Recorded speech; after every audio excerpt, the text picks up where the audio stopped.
This was a fucking mess. I should know the motivation very clearly. I should know where I'm going. I should know why I'm going to it. I should know exactly what the character motivations are. I don't think that I am going to play the Sims. Okay, let's just get this out of the way. Markiplier wasn't hating for no reason, and he definitely wasn't just bad at puzzles. That's the easy take. That's the 12-second clip take. But if you actually watch the full playthrough, like the whole thing, not just the viral meltdown clip, you'll notice something. He wasn't mad at puzzles, he was tired, and there's a difference. At first, it does look like he's just frustrated at puzzle overload. You see him sighing, you see him zoning out during certain sections. You hear him say stuff like, "I'm so tired of this." So people immediately go, "Oh, he just doesn't like thinking. Oh, he wants constant action." No, that's not what was happening. Because if Mark hated puzzles, he wouldn't love stuff like Resident Evil, Amnesia custom stories, or even some of the earlier Poppy chapters. He's fine with mechanics. What he reacts to, very clearly, is pacing rhythm breaking. And Chapter 5 breaks its own rhythm constantly. Let's talk about it. The chase sequence problem. Markiplier's biggest complaint is actually very clear. He feels like the game relies too heavily on chase sequences. And not just occasionally, constantly throughout the entire chapter. Now, chase sequences in horror games can be fantastic. They create urgency. They force quick thinking. They push the player into panic mode. But there's a design rule that Mark brings up that's actually pretty important. A chase sequence only works if it feels like a climax, something the game has been building toward. But when chase sequences start happening over and over again, they stop feeling climactic. They start feeling routine. And when that happens, the stakes collapse. Instead of panic, the player starts thinking, "Okay, I'll probably die here once, then I'll just retry." The trials and errors.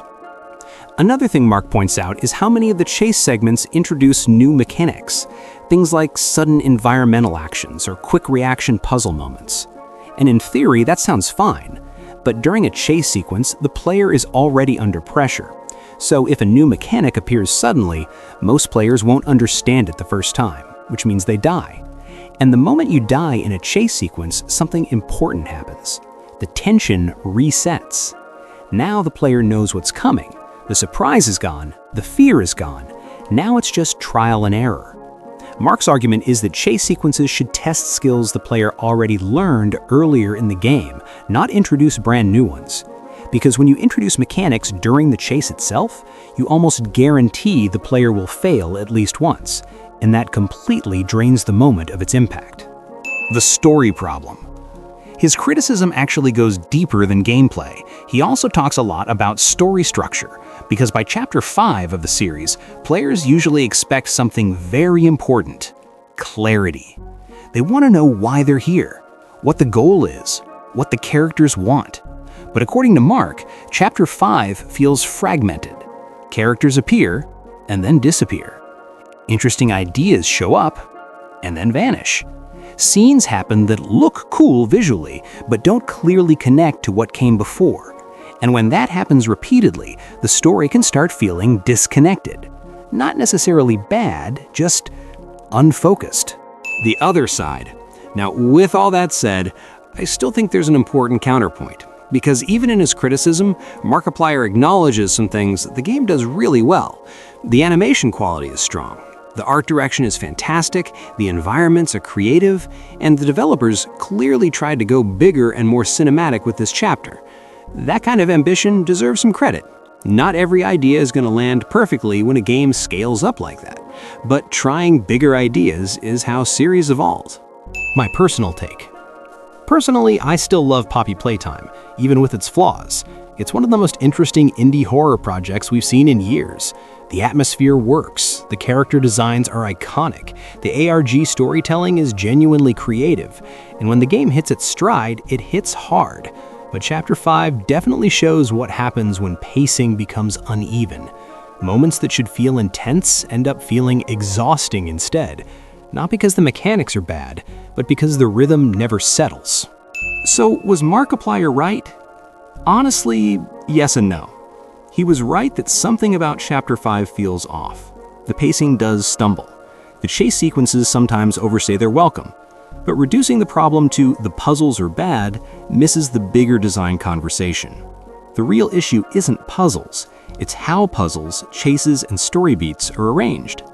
Because pacing isn't about what mechanics exist, it's about when they happen and how long they last. So yeah, that's my take on the whole situation. I think Markiplier was reacting to something real. The pacing in Chapter 5 definitely has moments where it stumbles, and when you're playing a game live for hours, that kind of pacing fatigue can hit pretty hard. But at the same time, I still genuinely love Poppy Playtime. This franchise has built one of the most interesting worlds in indie horror right now. The characters are memorable, the atmosphere is incredible, and when the game hits those big cinematic moments, it really hits. And honestly, I'd much rather see a game aim high and take risks, even if some parts don't land perfectly, than play something safe that nobody talks about a week later. So I'm still excited to see where the story goes next, but I'm also really curious what you think. Do you agree with Markiplier's reaction, or do you think Chapter 5 actually worked better than people are giving it credit for? Let me know down in the comments. I read pretty much all of them, and I'd love to hear your thoughts. And if you enjoyed this breakdown, feel free to leave a like, subscribe to the channel for more videos like this, and share it with someone else who's been following the story of Poppy Playtime. Thanks for watching, and I'll see you in the next one.